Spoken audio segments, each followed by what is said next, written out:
Okay, good day everyone, especially to you, Ma'am and you, Amigala. Good day. So, our report is all about chapter 4, play production. This is all about the acting process. So, acting is all about looking for impulsiveness that creates a character that in the play jumps to reality in the very eyes of the audience. Achieving stage perfections takes a lot of years of preparation and practice, maybe from the coaching of a theater, arts, of a professor to investigations, and reading of acting books to practices and in different exercises on or during the stage presentation. So, this chapter helps the aspiring actors develop some stage techniques that will greatly help in achieving realness on stage. These are the parts of the massive mounting of a production which are needed by the actors. As actors, you have a humongous role to play for the success of the production. Following the lessons of this chapter help you to be more confident and quicker to your feet if things might spring up during a performance. So next slide is, do you know who is Angela Lansbury? No.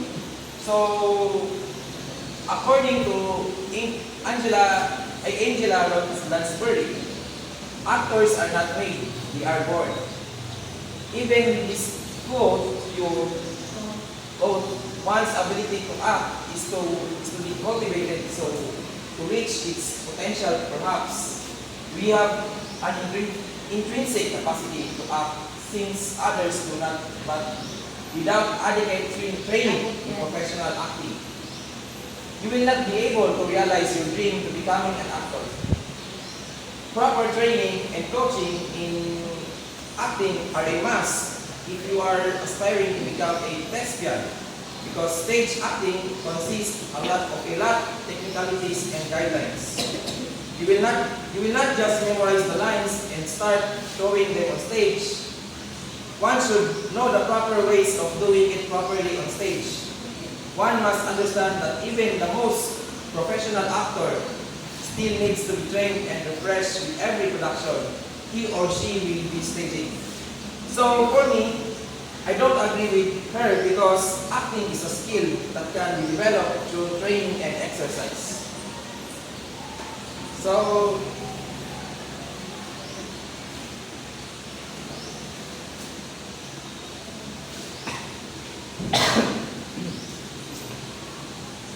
next one is, this is the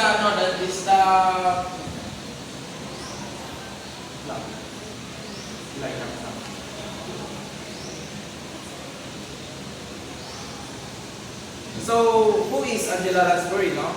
Angela Lansbury was a British-American actress, singer, and producer known for her remarkable career in film, television, and theater. So, she was also celebrated for her performances in the films such as Gaslight 1944, The Manchurian Candidate 1962, and Beauty and the Beast 1991, where she voiced as Miss Pops in the film. Miss Pops sa Beauty and the Beast. So the next slide is the acting process. As mentioned, acting is an innate ability of a person, but does not mean that you can really act on the professional level. That natural ability needs to be harnessed and trained in order for the talent to evolve. There are ways on how to do it, and it's called the acting process. So, as it is a process, it is not automatic, but that we can achieve the things that we want to achieve. You need to go through a series of realization and self-actualizations to be able to perfect the craft. I think all of us can act, but not in a professional level. For example, me, no? I act as, Johnny English, no? Like, mag-act ako, no? But not in a professional level. So, to become a professional level, it needs a proper training and development to reach a professional level. So, the next slide is evaluate the part. As an actor, we always depend on the scripts. On the script is calling for our character. One should use the script to dissect the subtext that given in the script. When we say text, it is the line found on the script, and subtext is your interpretation of the text.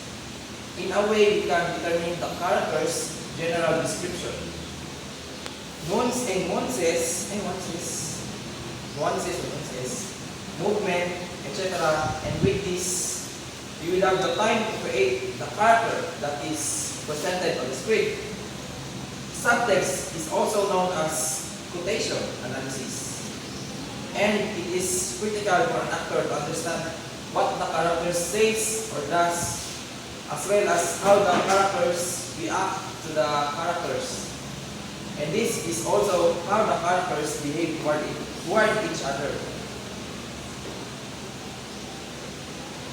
So, if you are a professional actor, you should rely on the script to guide your portrayal of a character. So you should master the personality of a character. So Hook is the best example of this. So this is the personality of Hook, no? He is angry and destructive. The body language of Hook is when delivering this line, the actor might show Hook's anger by clenching his fist, standing tall, and having an intense facial expressions. This shows that he is ready to fight. Tone of voice. The way Hook says this line would be loud and strong, maybe even a bit growly. This adds to the feeling of power and threat. So the line of Hook is, "You won't like me when angry, no? I am not a professional, so cannot do this line." So next. The next one is determine the objective of the character. The objective of a character in a play is crucial as it helps the actor understand the character. It includes the character's goals, intentions, or purposes in each scene, serving as the main reason for acting on stage. Number one is objective, what the character wants in each scene. Number two is super objective. This is the character's main goal by the end of the play. Number three is sub-objective. These are the small changes like mood or intention that happen quickly in a scene and guide the actor's performance. So, objective, no? So in this case, Banner's objective is to control his anger and prevent the transformation. So that is the objective. The super objective is,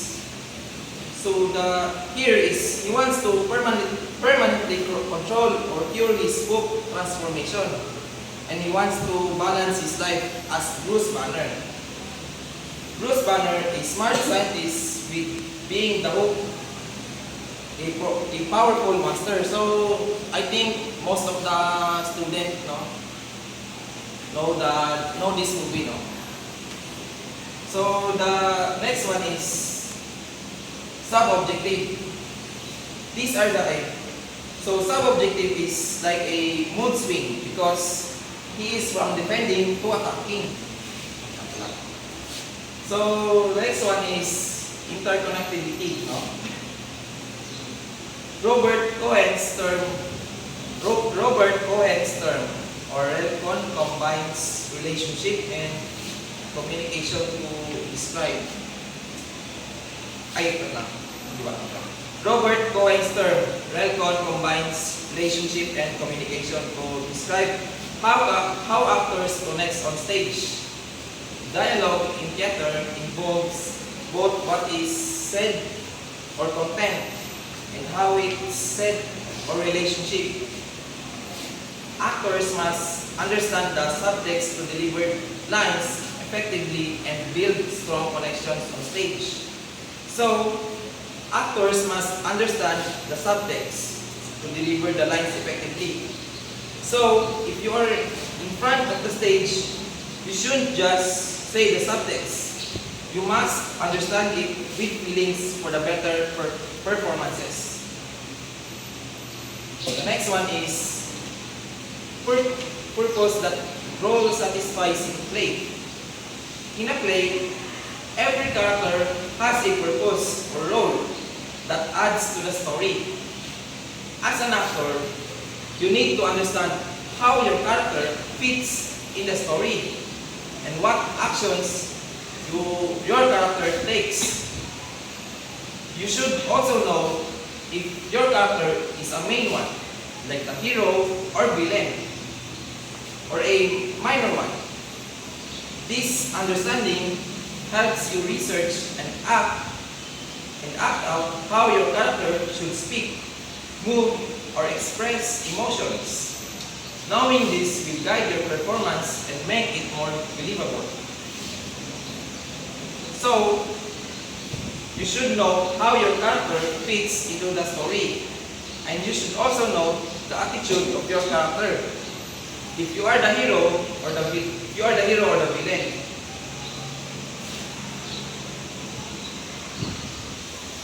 The next one is this is the common attitude of the hero and the villain. So the hero is brave, helpful, responsible, strong, and kind. The villain is selfish, cruel, manipulative, power-hungry, and revengeful. So this is the common attitude of the villain and the hero. The next one is understanding the subtext. Subtext is the hidden meaning behind what a character says. While the playwright writes the words, the actor must find and express this deeper meaning.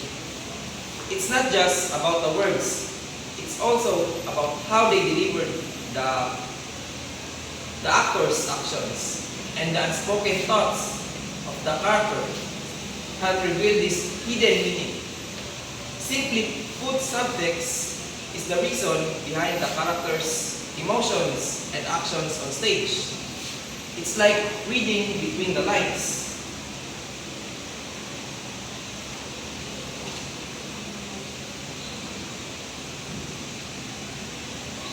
The next one is the explanation in the So explanation, subtext is the hidden meaning behind what a character say, or it's what a character say. It's what they truly feel or think, but don't say it directly.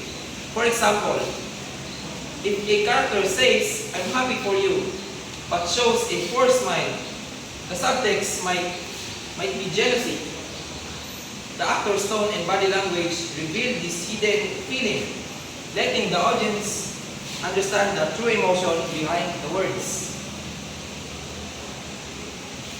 The next one is production role. As an actor, remember that plays production involves many people, each with an important role. Knowing your role and understanding how you work with others is the key to show success.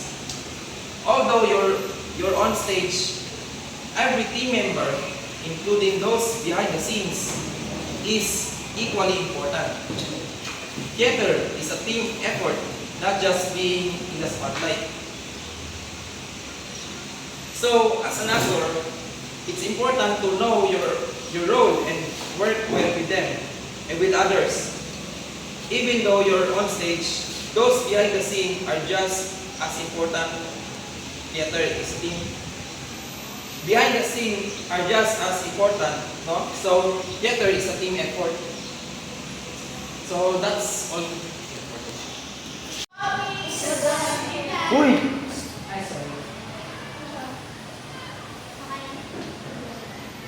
So, good afternoon, ma'am, and let me continue what Mr. Kinsino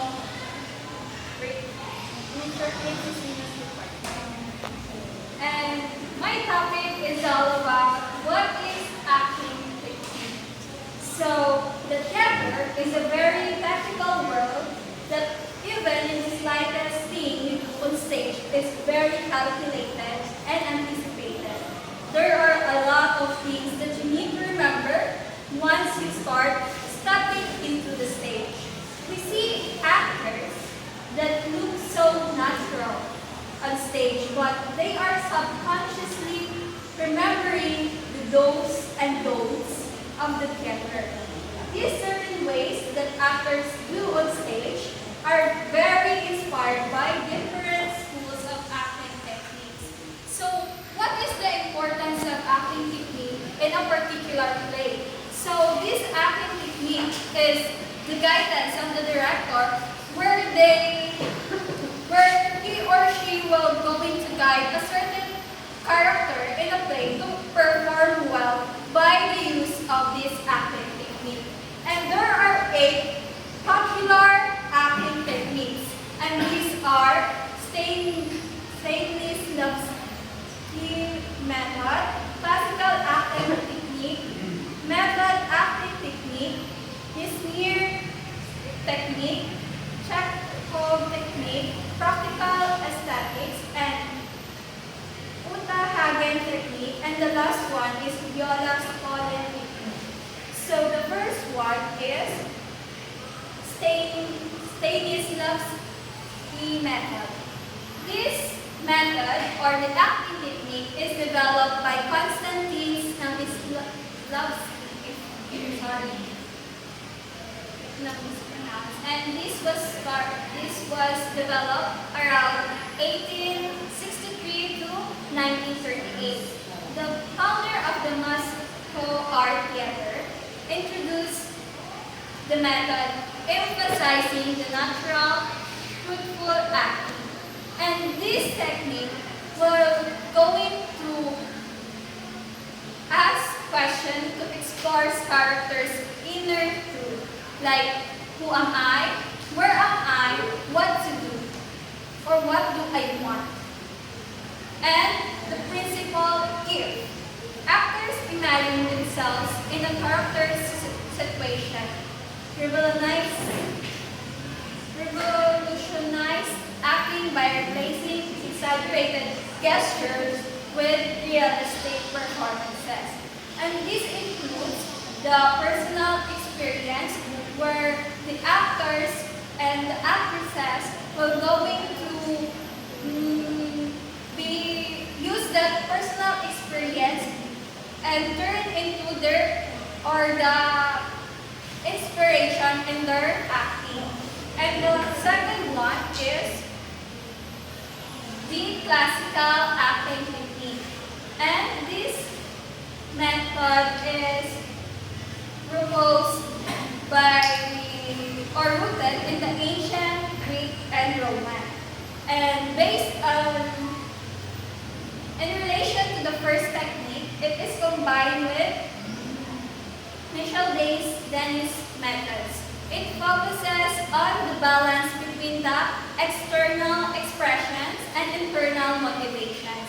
This includes the script analysis, use of body and voice, imagination and memory recall, and improvisation. Because they are more focused on the gestures and postures of a certain character. Through that, they will perform well, and you can see the very significant performance that has been acted by a certain actor. And the third one is, which is called the method acting technique. This was created by Lee Strasberg, inspired by the first method. And the key elements of this method is emotional recall because it draws on personal experience for authentic emotions, senses, and animal work to embody characters. Actors don't stay in character upstage but immerse deeply while performing. Because whenever the actor or the actresses are going to connect their personal experiences, they can be authentic in stage. And that is the purpose of method acting technique. And the last one is Wisniewski technique. This was developed by Stanford Wisniewski, derived from the first method. Aims for actors to act instinctively and naturally in a moment. Meaning they do ad-libs for that the play will going to be authentic, but yet it is not in a natural way. And the core exercises of this is number one is emotional preparation because it builds a deep emotional connection to the character. And the second one is the repetition of exercise, focuses on the authentic reactions through repeated phrases with varying tones. And the last one is improvisations because it's spontaneous actions and responses enhance realism. And that's all. Thank you.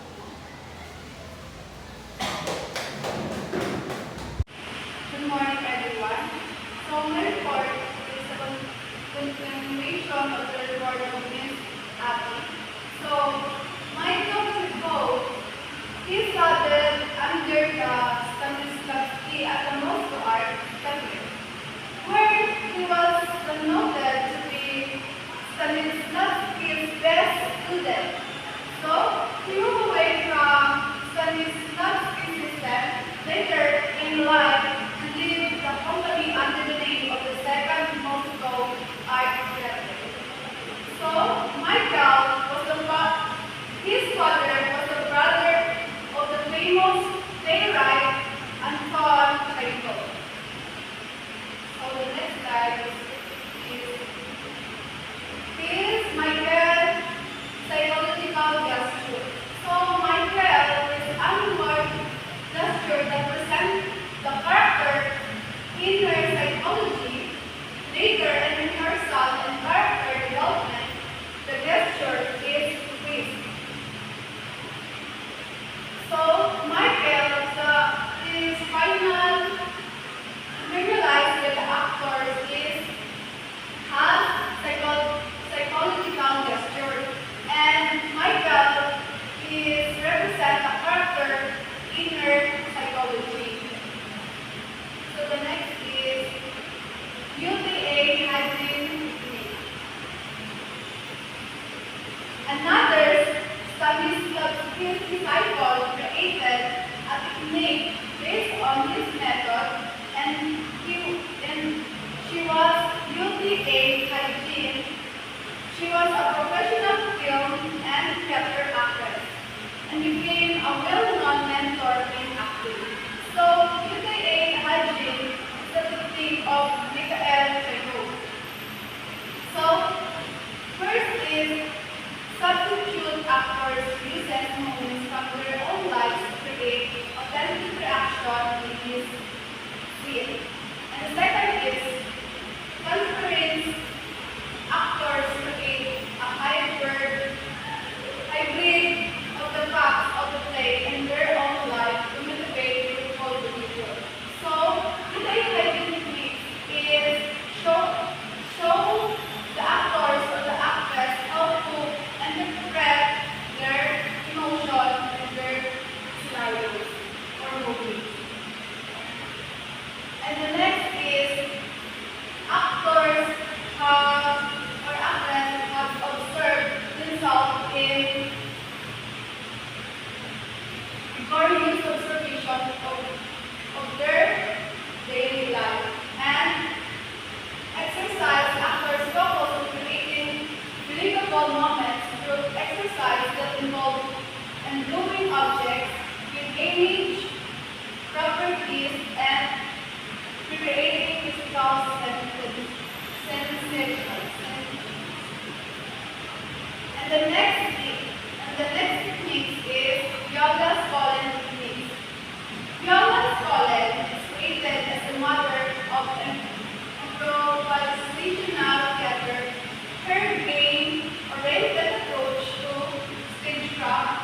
His his revolutionized how actors, especially improved comedians, think about the nature of performance. So Viola's polytechnic is the mother of improvisation. So Viola is the comedian mother. So Viola is famous, famous comedian, famous writer in the show. Viola's Poland first sample is it has different in his exercise. The actors must deliver a story without using real words. And the second is singing dialogue.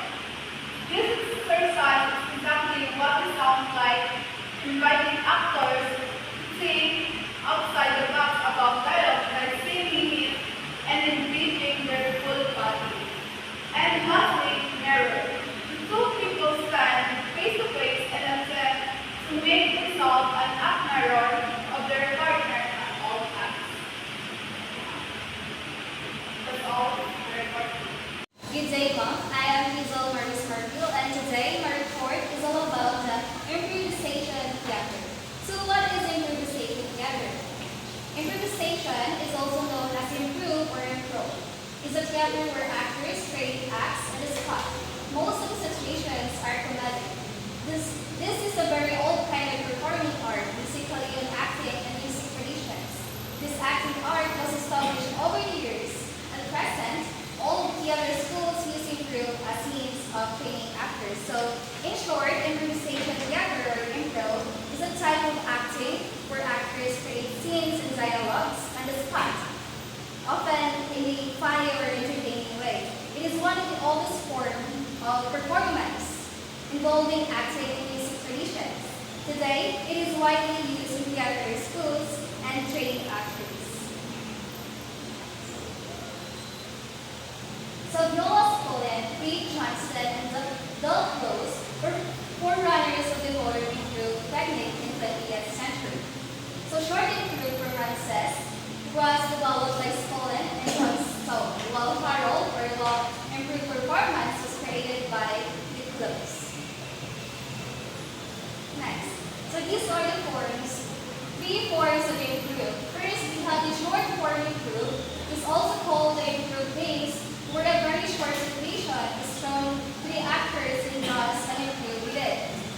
So in short form improv, actors play quick games or act out short situations, while long forms hold improv scenes in which different scenes are created, and with the punchlines scene changes is sometimes unrelated to the previous scenes. So in short, actors create multiple connected or unrelated scenes. And last, the narrative forming group is more of telling a story in an instance. This will give the actor a longer time to prepare and develop characters and other related parts of the story. So, in simple matter, narrative forming group, where actors create and develop a complete story with character and the plot. So those are the 3 forms of improv. So next, some different schools and theaters that open for the sake of improv. One of the most popular is the Culver Theater. The tagline, "Cool Move Improv Comedy." In this theater, the actors and the audience are involved in improv. And next, we have the improv's benefit. So this might look like another theater technique, but improv has been proven beneficial.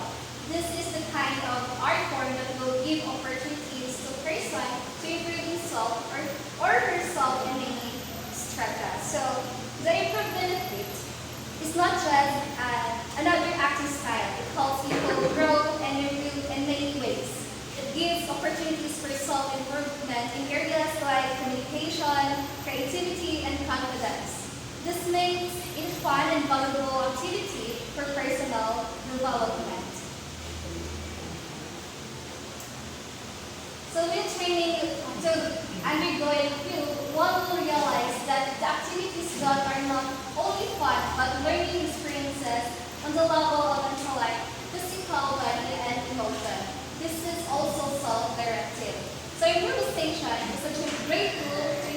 encourage the development of leadership as it conveys important life skills that all people need. So, improve activities are enjoyable, but they also teach important skills for the mind, body, and emotions. It's a mix of fun and learning. It also allows people to guide their own learning and improvement. You grow at your own pace while having fun. And lastly, improve teaches teamwork, quick thinking, problem solving, and confidence skills that are essential for being a good leader. Next, let's proceed. Improves the multiple intelligences with a single act of even short improve. The 8 intelligences are used. Also improve according to Professor Robert Sternberg. Also refers to as the triarchic mind has 3 types. So first here we have the academic or book words.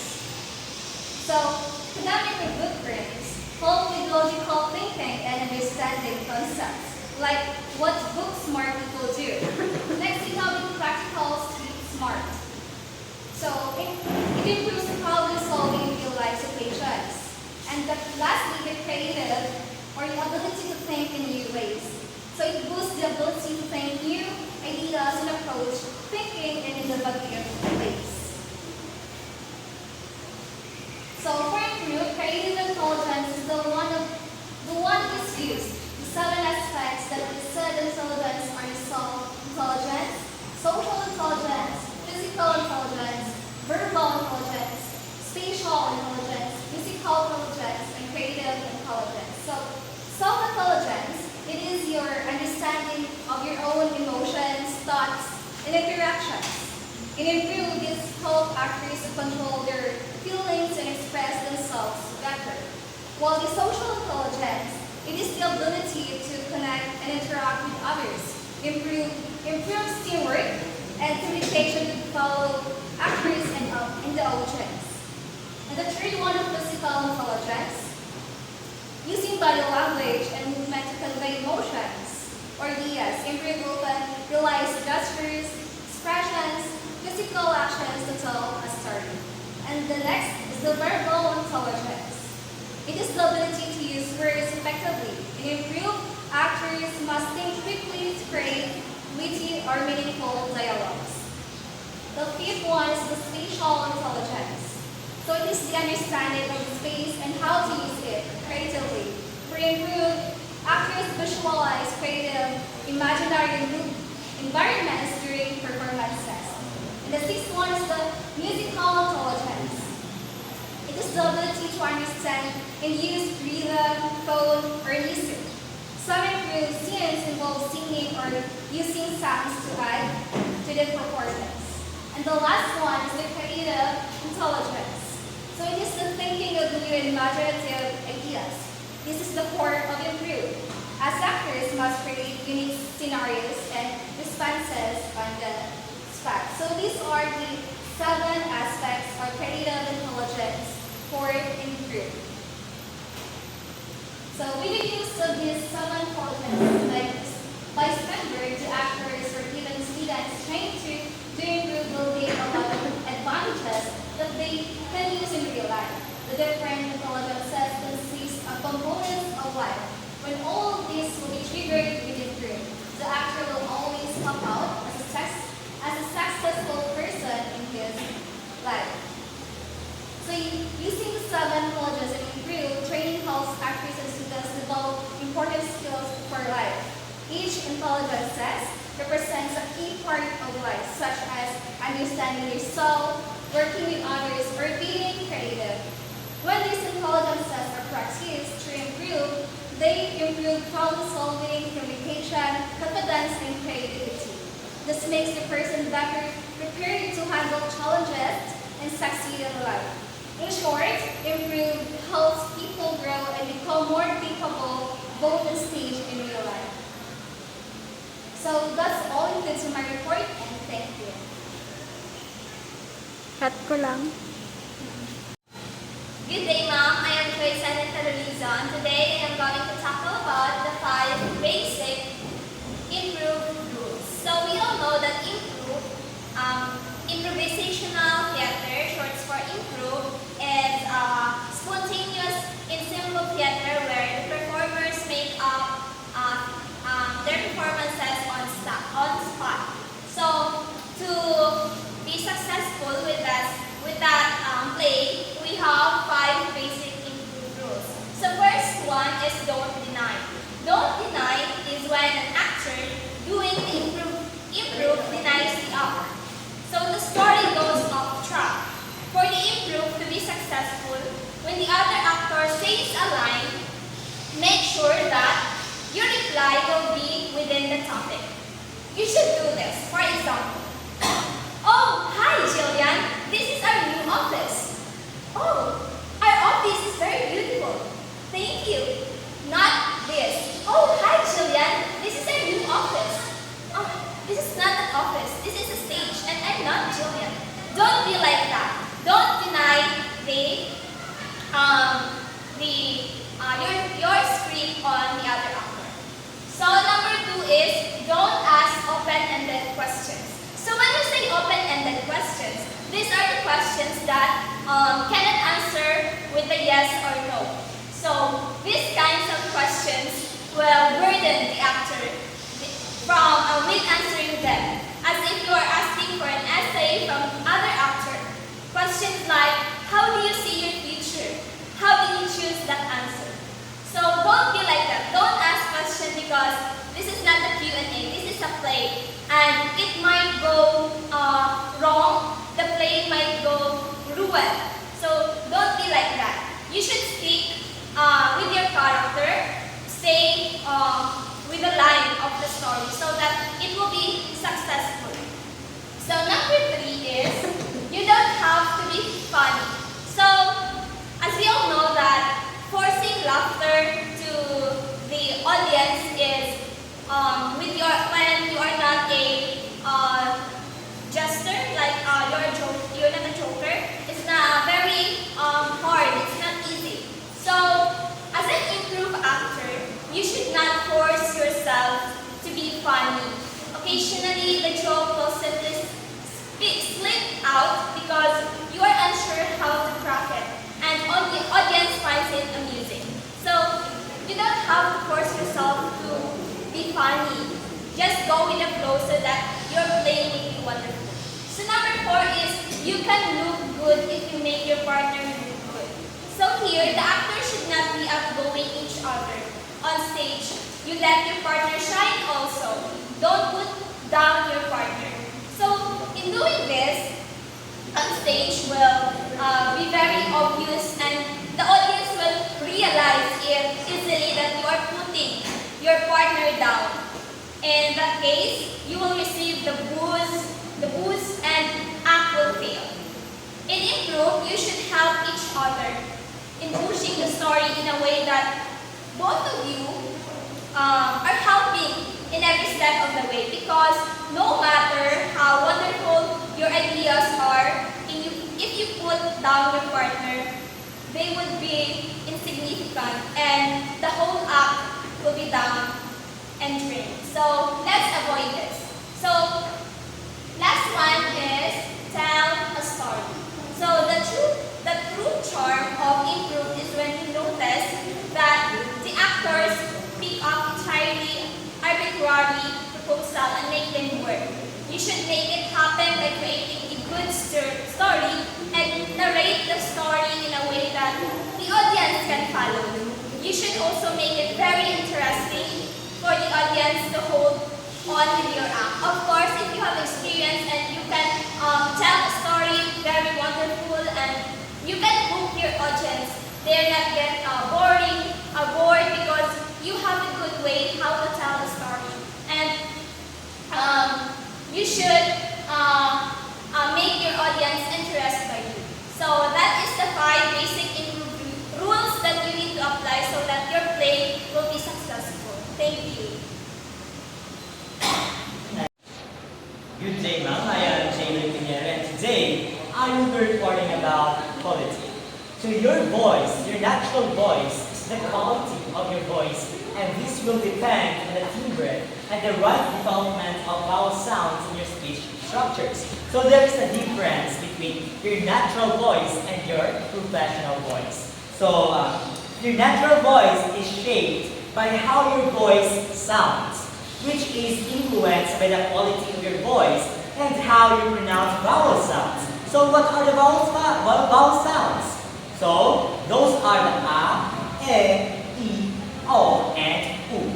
So the timbre, on the other hand, is the unique sound created with sound waves travel through the mouth, your nose, your head, and throat.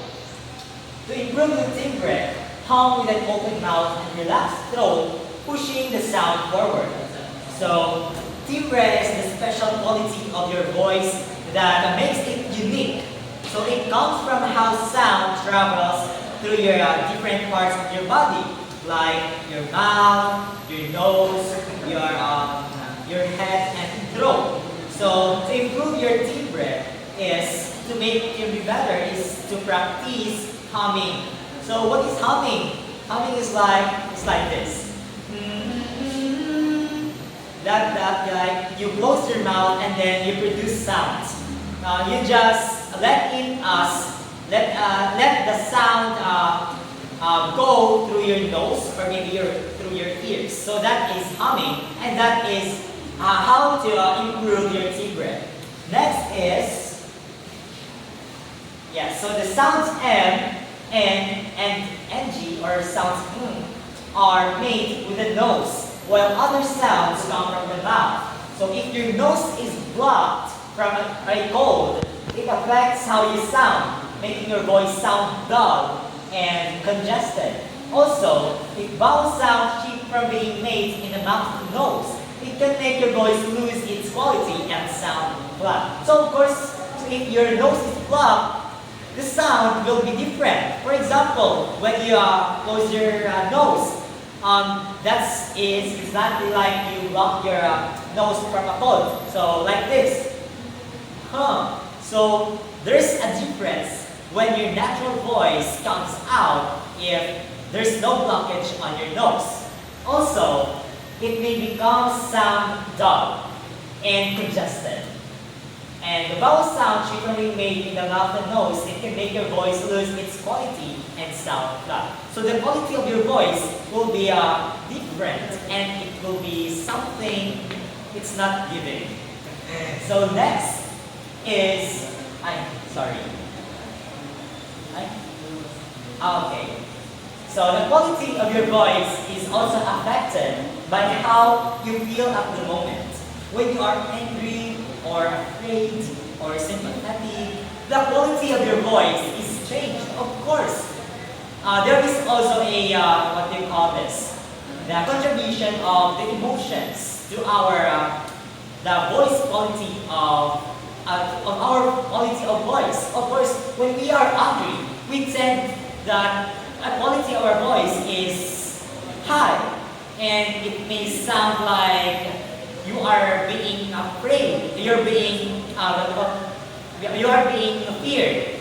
No? So when you are talking to someone and then you are afraid, the quality of your voice may sound fearful.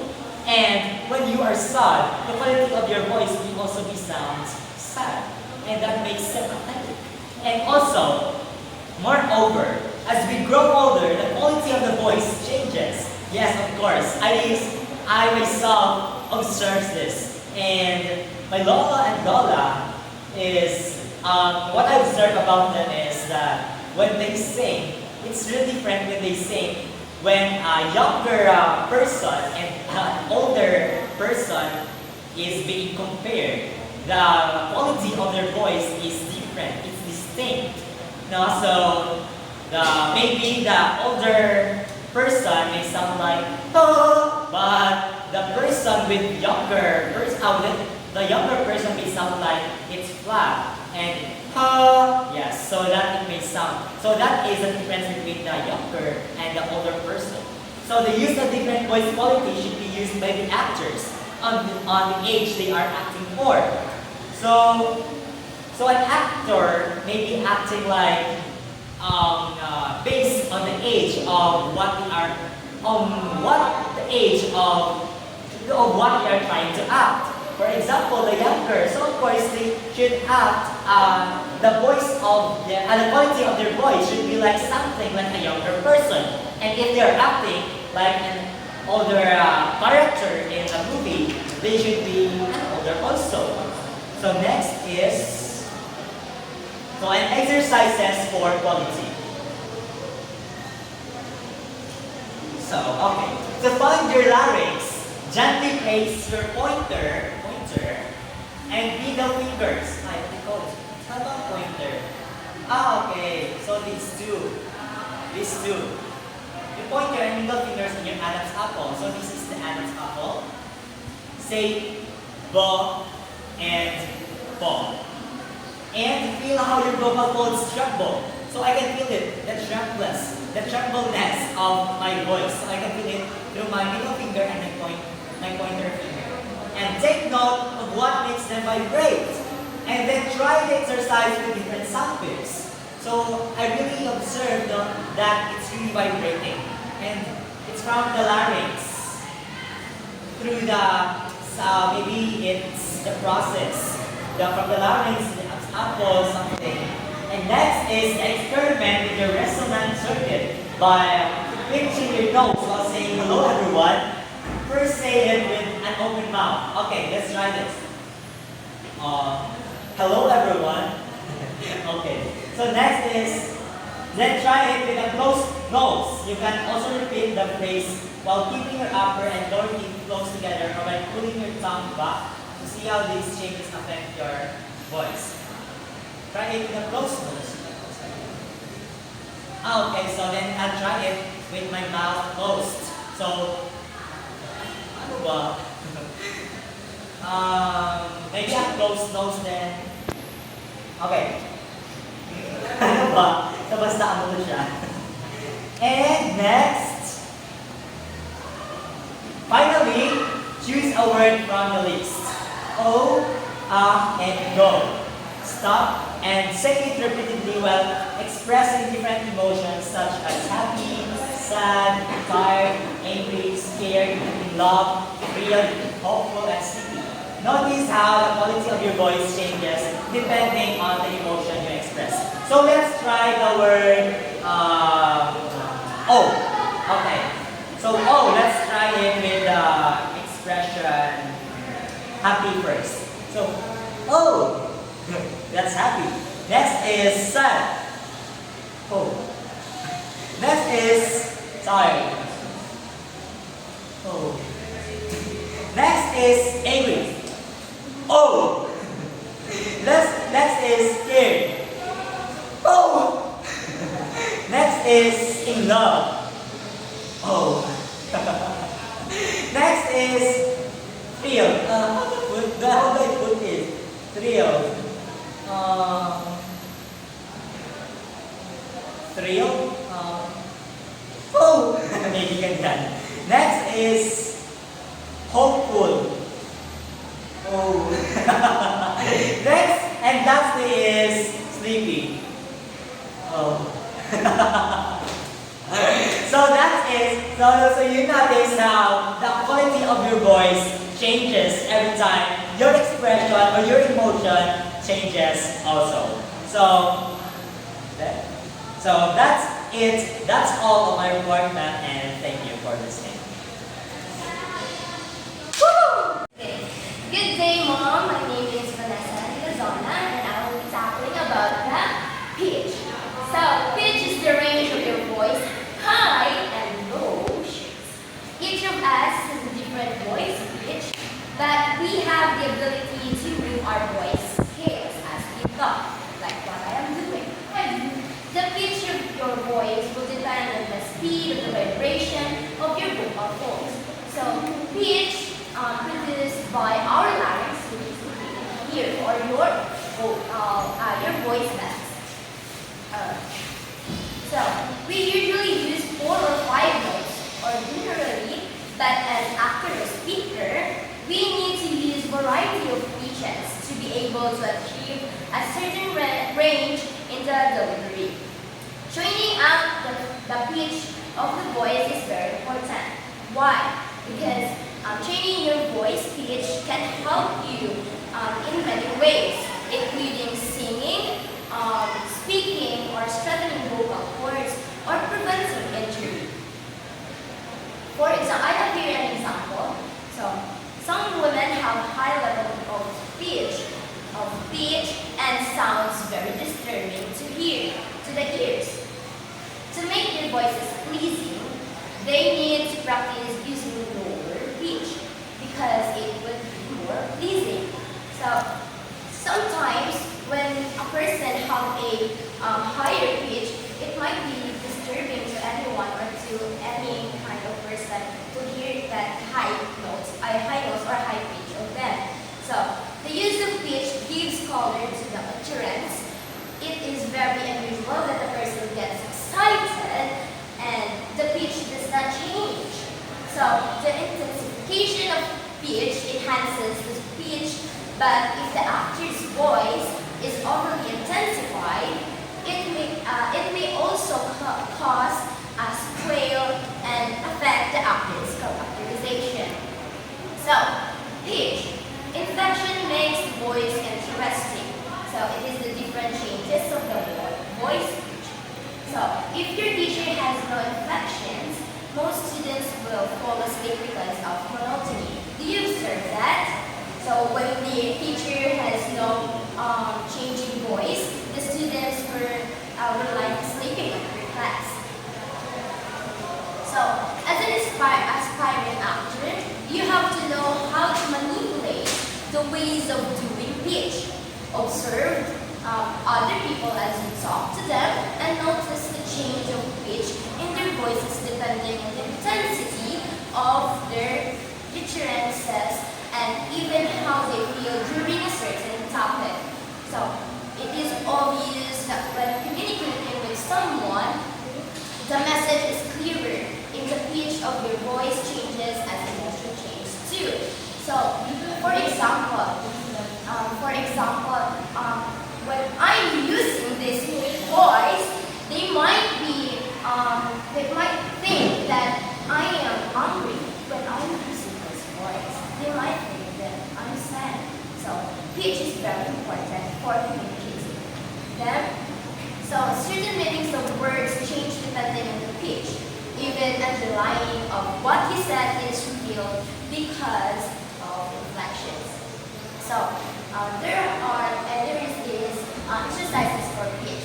So, let's do not include this because I have a worse voice and I can't I'll do it for you because it is a singing exercise.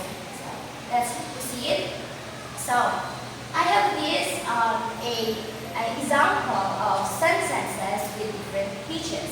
So, number 1. So, why are you here? 2. The greatest gift you can ever receive is to love and be loved in return. 3.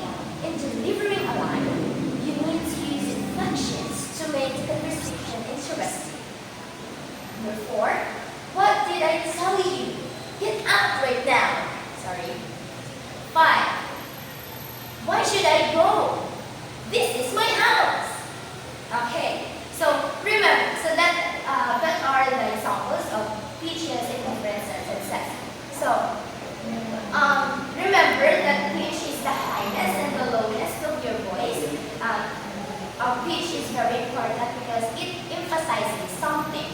It emphasizes something, whether your emotion will change or it must emphasize something. And pitch is that's all, and that concludes my report. Thank